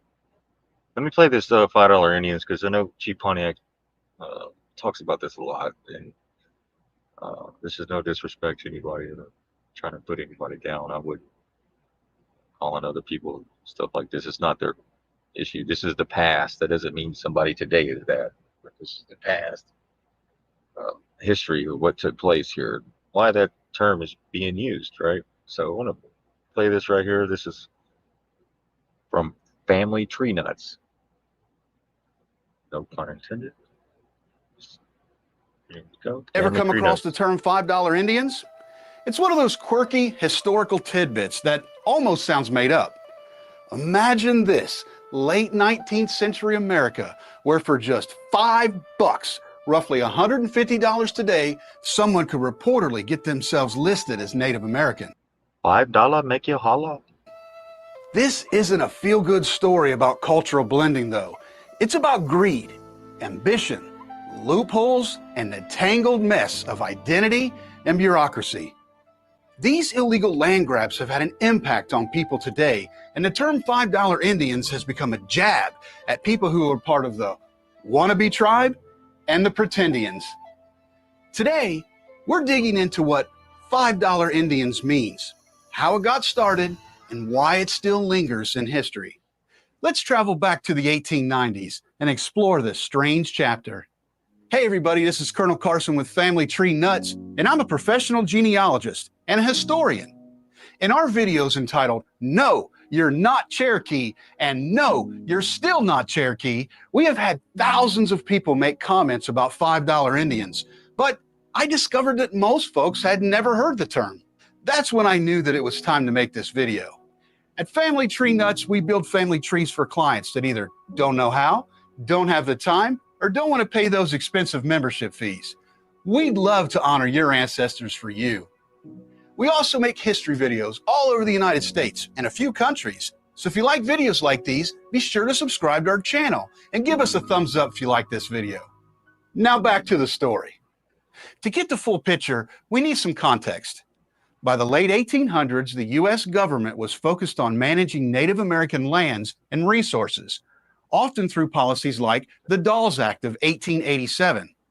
The plan was to divide the tribal lands into individual allotments for Native Americans, with any extra land made available for settlement. To decide who was qualified, they created the Dawes Rolls, official list of tribal members. It sounds organized, but things quickly got complicated. Those allotments weren't just patches of ground. They held value, timber, grazing fields, even oil in some regions. And where there's value, people always find ways to get in on it. The term $5 Indians comes from a scheme where some individuals, often settlers with no tribal ties, paid small bribes, typically around $5, to get on those rolls. Their goal? To claim land allotments. It was fraud, no doubt, and it happened more than you'd hope. You've got no tribal ancestry, but you got $5 and a friend who knows a shady enrollment official. You slip that cash under the table and maybe claim a distant native grandma that no one can verify, and bam, you're on the list. Suddenly, you're allotted 160 acres that should have gone to an actual tribal member. Some estimates say that a few hundred to around 1,000 people pulled this off, especially in the 5 civilized tribes: Cherokee, Chickasaw, Choctaw, Creek, and Seminole. The corruption wasn't subtle. Court records from the era show officials caught taking bribes, forged documents, and even fake testimonies. One guy, a lawyer and eventual U.S. Senator named Napoleon Bonaparte Moore, got busted for enrolling over 500 fake Indians, all for profit. The going rate? You guessed it, about $5 a head. It's almost comical until you realize the cost. Real Native families lost land, heritage, and wealth to these schemes. And here's the kicker. The Dawes Rolls weren't just about land. They became the official record of tribal identity.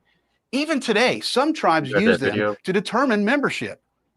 So those $5 Indians didn't just steal property, they muddled the waters of who's really part of a tribe. The ripple effects were huge. By the time the Dawes Rolls closed in 1907, over 2/3 of tribal land, about 90 million acres, had been transferred out of native hands. The $5 Indians were just one piece of the puzzle, but they highlight how greed and systematic flaws screwed over entire communities. Families whose ancestors survived forced relocation, like the Trail of Tears, now watch their land shrink again, this time to con artists with a few coins. It's not all ancient history either. The term $5 Indian still pops up today, sometimes as a jab at people claiming native ancestry without proof. You've probably seen it, the old, "Oh, my great-grandma was a full-blooded Cherokee princess" line, but they have no evidence. Most of those that say this have roots in Appalachia and are not connected to the $5 Indians. But for a tiny fraction of those making this claim, the story traces back to these frauds. The term $5 Indian is now used for anyone thinking that they're native, even if their family stories don't trace back to this illegal land grab. It's a catchphrase for all those that are part of the wannabe tribe and the pretendians. And for the tribes, it's a sore spot. Enrollment is sacred. It's about culture and belonging, not just paperwork. When outsiders gamed the system, it didn't just take the land, it messed with identity. There's a flip side too. Some descendants of $5 Indians argue that they're legit. Maybe great-grandpa did have a tiny bit of native blood, but without solid records, it's a tough sell. And the tribes get to decide, not the government or some online DNA test. So what's the lesson here? The $5 Indian story is a unique glimpse into a larger tale, how America's land policies reshape lives and legacies in unexpected ways. It's a reminder that history can be messy, unfair, and downright bizarre. Next time you hear someone toss around that phrase $5 Indian, you'll know that it is more than a quirky saying. It's a symbol of a hustle that changed the map. So now we know about the $5 Indians. What do you think? Have you heard this term before? What are your thoughts about the history of it all? Do you have any personal stories of the impact of the matter? We'd love to hear what you have to say in the comments below. Make sure that you subscribe, as we are proud to share this information with all of you. And remember, family tree nuts. Let our nuts find the nuts in your family tree.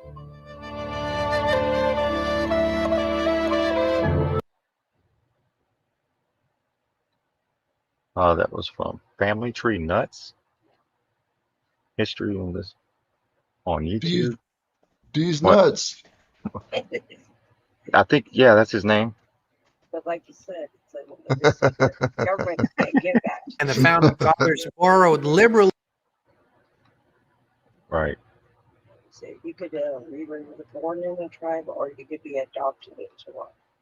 But the government couldn't put you in one. Yeah. So we got Inspired Tribe right here, 580,000 subscribers. But he barely got 1.9 thousand likes. But this is the real history. We're going to play this real quick. This is the U.S. Constitution, the untold true story.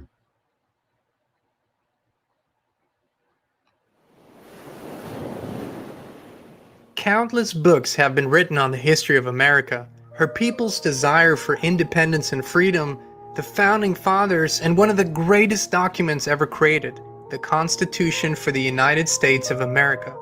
What is barely known and commonly unreported, however, is who and what exactly influenced and inspired the founding fathers to create a revolutionary system based on a natural rights for life, liberty, and the pursuit of happiness.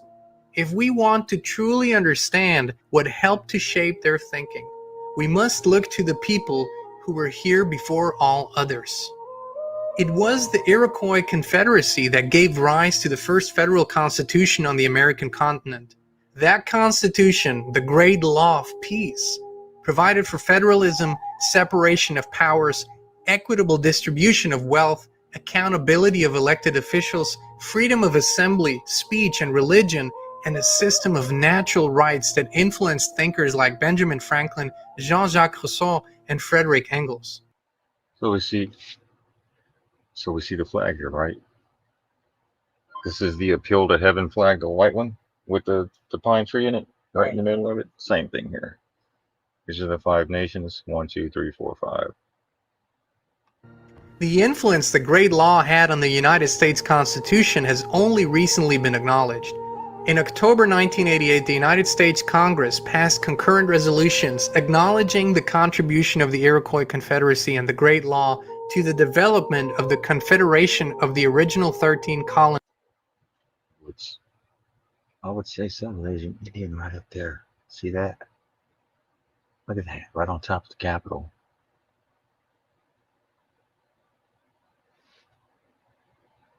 Y'all and the United States Constitution. Previously, the connection had at best been ignored. At worst, it had been distorted and suppressed.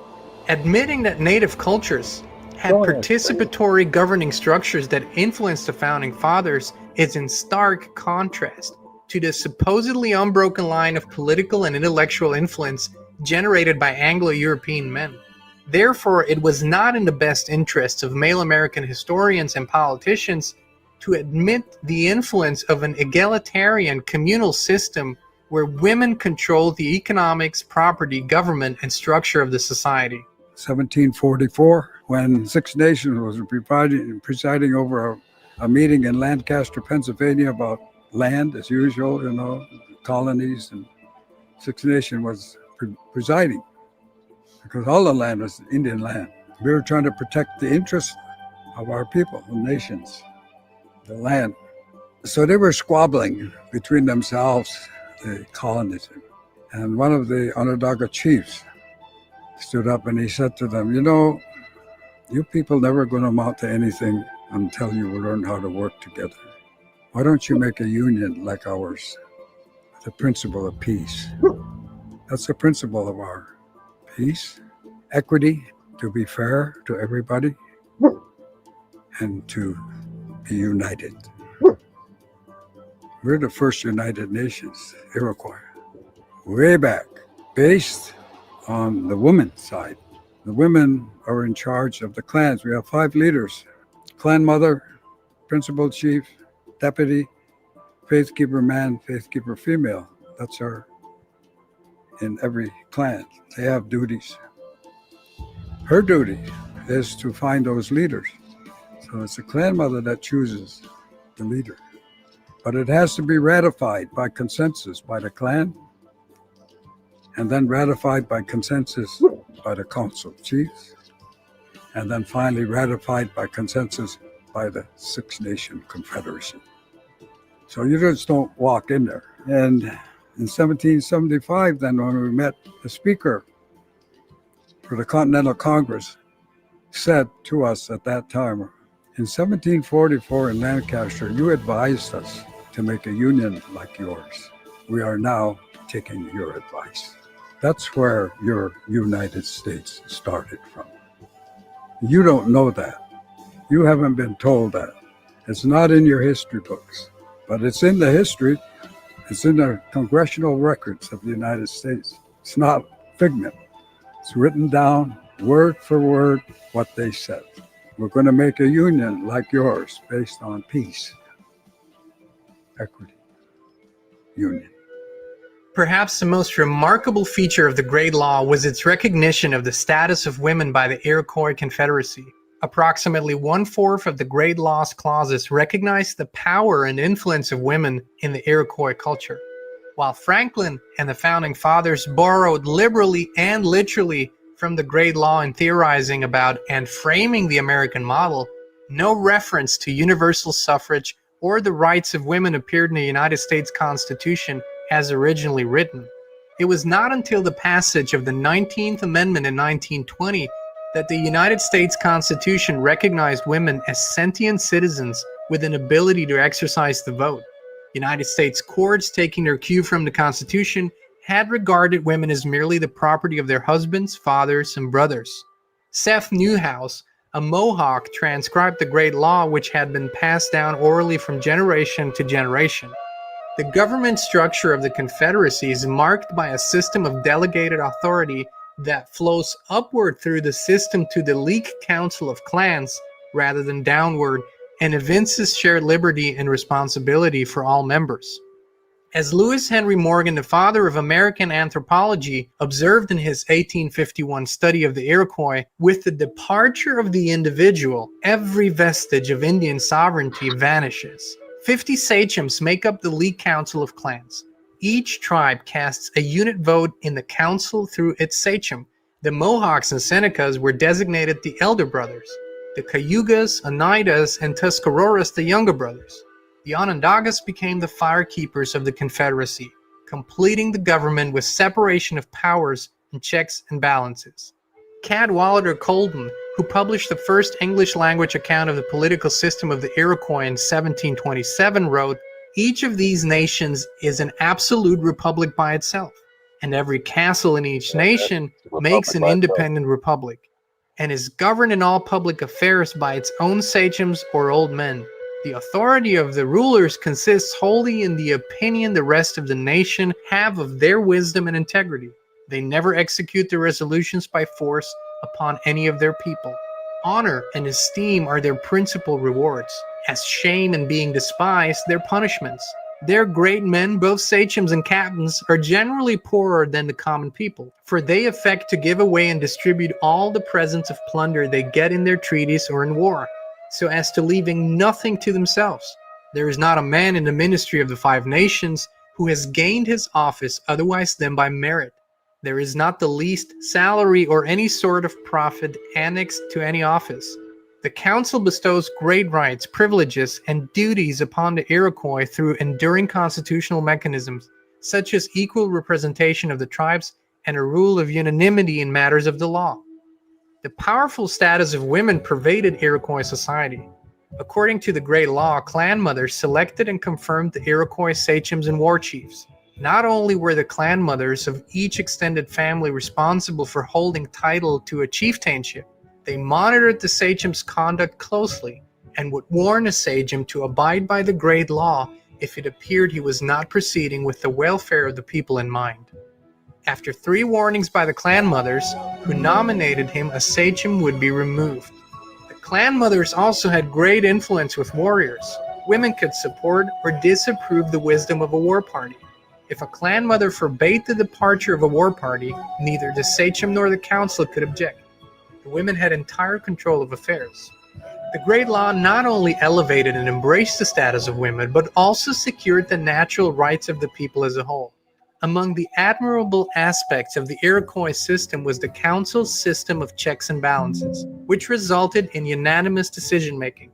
Disputes were remanded for solutions. An issue would be debated by the Mohawks and Senecas, then referred to the Oneidas and Cayugas, and the decision would then be passed on to the Onondagas, who were the firekeepers, for their opinion. If affirmed by unanimity of the tribes, the motion would carry. The lords of the Confederacy were constitutionally required to serve at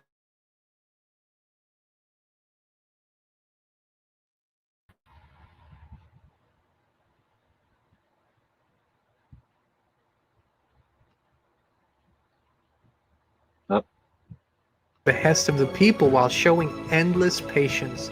As stated in their constitution, their hearts shall be full of peace and goodwill, and their minds filled with a yearning for the welfare of the people of the Confederacy. Neither anger nor fury shall find lodgment in their minds, and all their words and actions shall be marked by calm deliberation. The Iroquois, Whenever I according plug to the former computer in, U.S. it shuts Commissioner my of Indian screen off. Affairs John Collier, So I don't brought know out how a I social change the settings institution, on here. a system of greatness of human relationships, a system for evoking maximum genius and for socializing it, and a role of women in society which well may stand today as the most brilliant creation in the record of man. Then from a world unknown, a ravenous race swept in a dark age for the native life, which was hurled into the pit by cannon, by rum, by money, and by unconscionable intrigue. If the tenets of equality that so pervaded the Iroquois Great Law had been adopted by the American legal system or overlaid onto the existing common law framework, the status of women in colonial America would have been radically altered. In the English common law system embraced by the colonies, women were not considered persons or citizens. Correspondingly, women were disenfranchised and thereby precluded from directly changing their own conditions. It has been noted that the subjugation of women at early common law was not entirely dissimilar from the way slaves were treated. Unlike the co-equal status of women in the Iroquois society, women under Anglo-American common law were relegated merely to roles of production, reproduction, maintenance, consumption, and acculturation in the home. At common law as developed from Blackstone's commentaries, a woman merged her legal identity into that of her husband when she married. She could not sue, be sued, enter into contracts, make wills, keep her own earnings, or control her own property. Married women were civilly dead. Although the Great Law's ethical and governmental structures influenced the Founding Fathers and a number of American men, the status of women in Iroquois society left no indelible imprint on their own domestic relations or the documents that would shape the American government. Of the founding fathers, Franklin and Jefferson had the most contact with the matriarchal Iroquois society and were greatly influenced by the ethical edicts and complex government of the League. The sentiment of the founding fathers is perhaps most accurately presented in the American changes to the English common law, which included recognition of a wife's right to share her husband's home and bed, a right to be supported by her husband even if he abandoned her, and a right to be protected from a husband's the color of violence. that rock and the color of that Women rock. were denied the River. right to sue in court. See it? Thomas Jefferson, who had dealings with the Iroquois, corresponded with Handsome Lake, a Seneca chief. While Jefferson expressed admiration for many of the accomplishments of the Iroquois, he was inexplicably unaffected by the status of women in his society. People like John Stuart Mill fought for women's equality, as we have seen Thomas Paine did also. However, while the Iroquois influenced Enlightenment thinkers on a plethora of ideas, its philosophical proponents ignored the status of women in Iroquois society. Benjamin Franklin probably had the most far-reaching interaction with the League.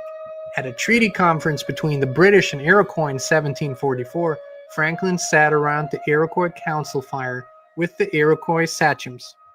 Franklin's early writings and publications indicate that his interactions with the Iroquois influenced his concept of federalism, natural rights, and the role of man and property in society.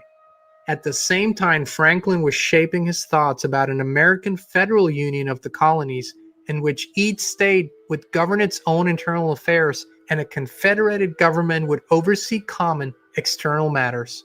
Using the language of the day, Franklin wrote the following in a letter in 1751. It would be a very strange thing if 6 nations of ignorant savages should be capable of forming a scheme for such a union and be able to execute it in such a manner as that it has subsisted ages and appears indissoluble, and yet a like union should be impracticable for 10 or a dozen English colonies, to whom it is more necessary and must be more advantageous. In 1754, the colonists met with the Iroquois at Albany, New York.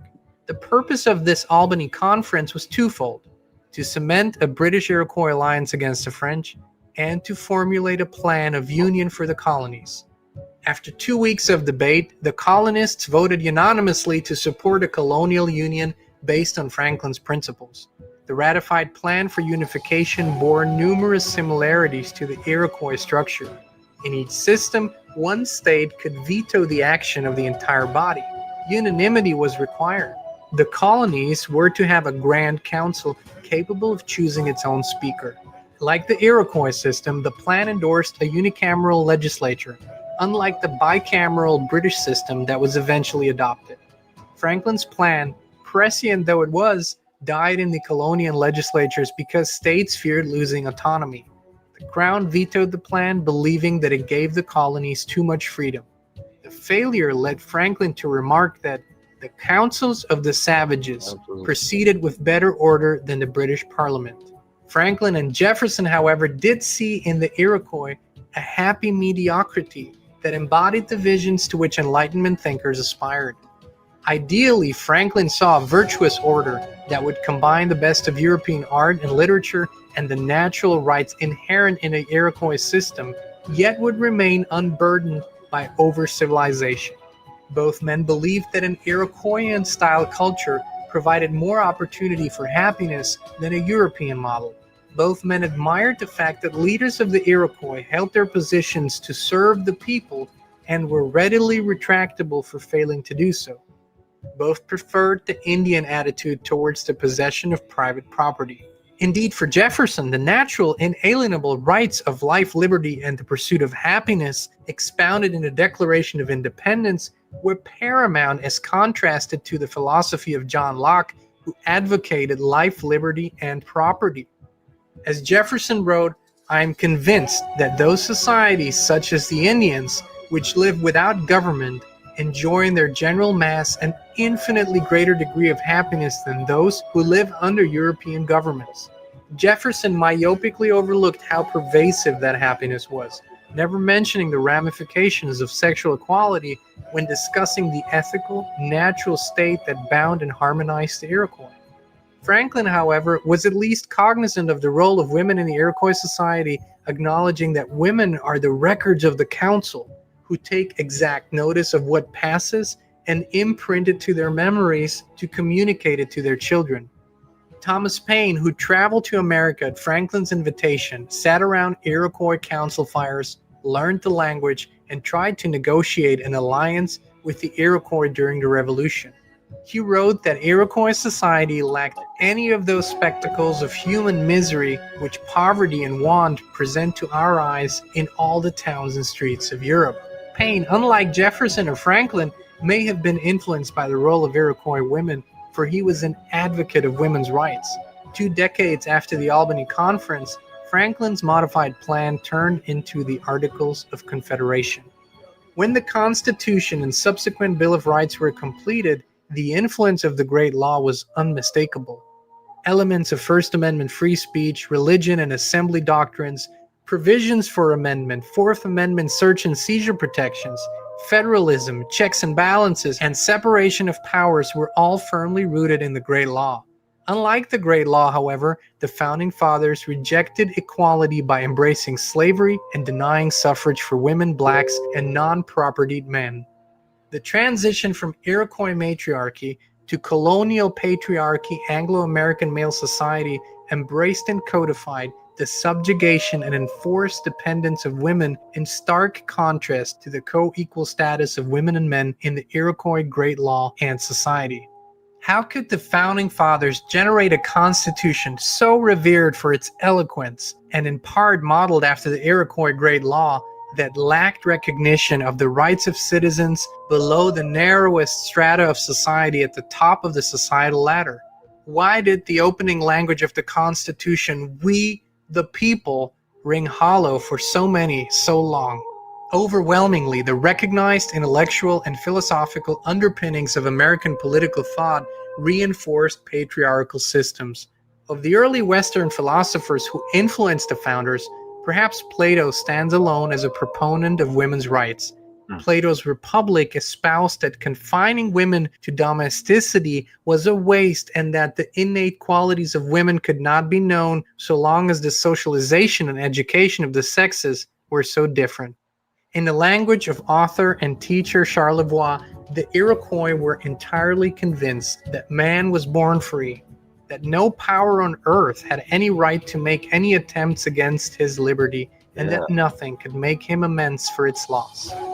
It would be difficult to describe any political society in which there was less of oppression and discontent, more of individual independence and boundless freedom. Perhaps it is time to correct the record about the true influence of indigenous knowledge and wisdom on the societal, political, and cultural fabric of America, and integrate these qualities fully into all aspects of our beautiful union.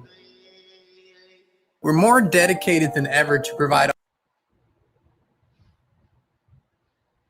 You know, did you know him? Yeah. Huh? Check. Check. Mic was down. There we go. You know, for women to have that much power in within their tribes, and then they turn around and here comes America forming, right? And then they take their rights away, and then it wasn't until 1920 that they were even considered to vote. That's crazy, right? So they've only been allowed to vote for 100 years. That's why we've been off balance. Yeah, so we've been off balance since. So also, I was talking about They all played a role. Let's say. right, man and female, right? Right. That she would pick the leaders. People that are wiser was. Oh, so you're saying women are wiser? Yeah. Wisdom. Speak truth now, sheepdog. Speak the truth. Are you serious right now? We got to eat tonight, man.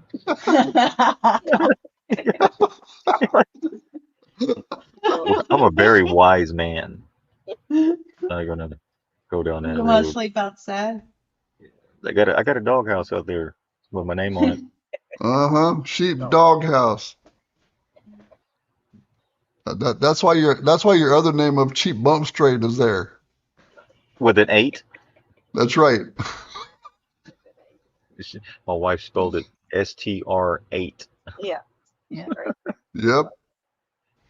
But that's a little thing from Cheap Pontiac. You got to bump straight. Yeah, I like that. Yeah. Is that straight and narrow, right? So we're 2 hours in. Yeah. I think we're closing out right now, right? You got anything else? Thanks. I don't have anything else. How about the women? The women got anything else? There you go.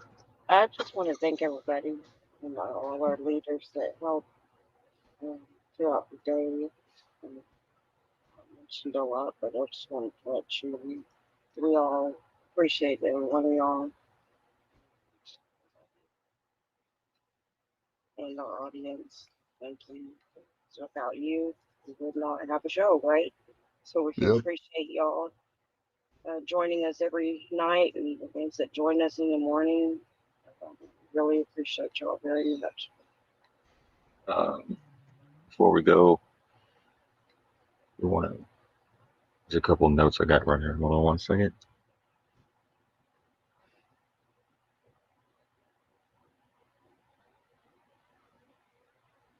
Whose birthday was it yesterday? Somebody's birthday. Janine 44. Happy birthday. Belated birthday. Yes. Belated birthday. Karen D is in the chat today. She says she's in need of prayers for her daughter and prayer that they get to the bottom of what is causing her health issues. So if we could all say a prayer for Karen's daughter. I forwarded that. I seen that in the chat, so figured I'd go ahead and put that out. Karen D needs prayers for her daughter that she has to get. They want to pray that they get to the bottom of what's causing her health issues. So we're going to keep Karen and her daughter in our prayers tonight and in our hearts and minds moving forward. And please let us know, Karen, how everything works out for you and your daughter. Keep us updated, please. Don't forget it. We got 0900 Central Standard Time. We got Coffee with the Dogs. The True Train Tribe. See a little cardinal right here? That's right. Cardinal Clan. There's all kinds. She's got all kinds of names.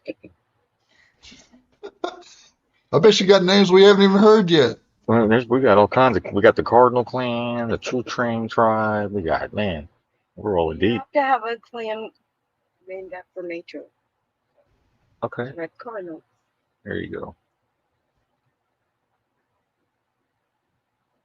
Start hashtagging those. Are you serious right now? Mm-hmm. Hashtag, are you serious right now? Really? So prayers for the country. Yeah. So we just want to say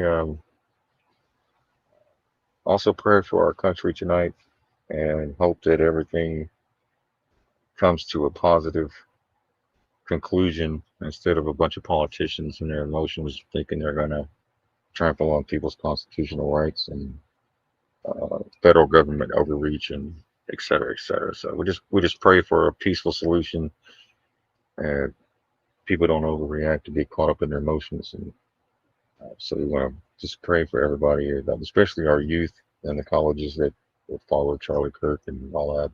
That's a lot of trauma and stuff. So we want to keep them in our hearts and our minds moving forward. But we will be back tomorrow night, same time, same channel, and we will be doing a live chat at 0900 Central Standard Time, 10 o'clock Eastern, with everybody. But that's all I got. Anybody else got anything before we close? And if you missed the live chat, we are uploading them tomorrow, so yeah, you can catch it there too. Thank you for everybody's support. Yep. Thanks, everybody. Thanks for joining us. And Z had a very profound statement on Facebook earlier after the incident this afternoon. And he pretty much, I'll summarize this as, do not let this continue to divide us. This is just another ploy by the deep state to keep us in division. So don't let your emotions get wrapped up around this, and stay focused on whatever path you're on. Continue the unity. Do not allow them to divide us.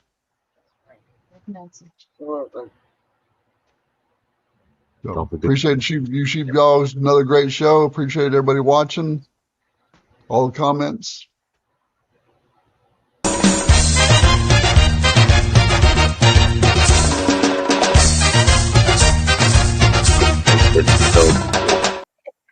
Sheepdogs. That's my dog. Wait, they just. They heard the chill dog. Is that you? That's you trying to. That's when I get a package in the mail from the mushroom ladies. That's what my dog does.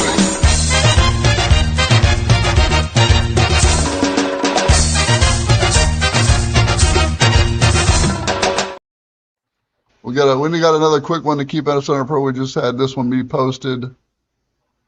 We had a listener that her sister passed away an hour ago, so let's keep her also in our thoughts and prayers.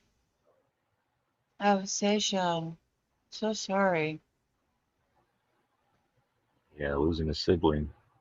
That's hard. We lift you up in prayer right now. Most definitely. Is that Seychelles 56? Okay. Yeah. Yeah. So light and love to everybody. Another great show, guys. Good morning. We love you. Did you have a closing song, Sheepdog? Did you want to just walk us out? Yeah, I'll just do the. I got a closing song. Okay. Hold us together.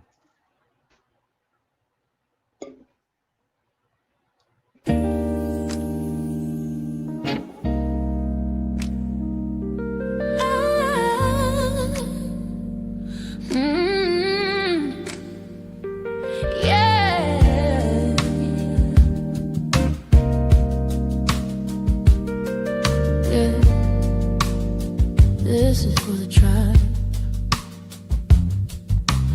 We've been through the fire, we've been through the rain. Still got love, still got flame. Love in the mix, light in the soul. True Secret 88.